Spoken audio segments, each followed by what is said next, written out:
ছোটোবেলার থেকেই আমার মেয়ে পনির খেতে খুব ভালোবাসে, আর আমরা দুজনেও। ভাবলাম একটু সিম্পলভাবে কিভাবে একটু ইয়ামি পনির বানানো যায়। মশলাগুলো আমি এখানে নিয়ে নিয়েছি: আদা, জিরা, একটু দই, টমেটো, কাঁচা লঙ্কা, একটু চিনি, তাহলে কালারটা ভালো আসে, যেহেতু আমি শুকনো লঙ্কা দিচ্ছি না। তারপরে পনিরগুলোকে একটু হলুদ লবণ দিয়ে ভালো করে লাল লাল করে ভেজে নেব। আমি গরম জলে ভিজাচ্ছি না, আপনারা চাইলে গরম জলে ভিজাতে পারেন। আমি পনিরটাকে একটু কষিয়ে অনেকক্ষণ ঝোলে ফোটাই, তো পনিরটা এমনি সফট থাকে।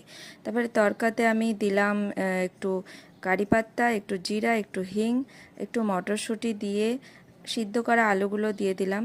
তারপরে মশলাটা দিয়ে আমি হলুদ লবণ দিয়ে ভালো করে কষাবো।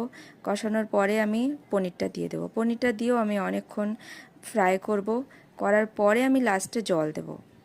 আর হ্যাঁ, মশলার মধ্যে আমি একটু গোটা গরম মশলাও দিয়ে দিয়েছিলাম পেস্ট করার টাইমেই। আর এবারে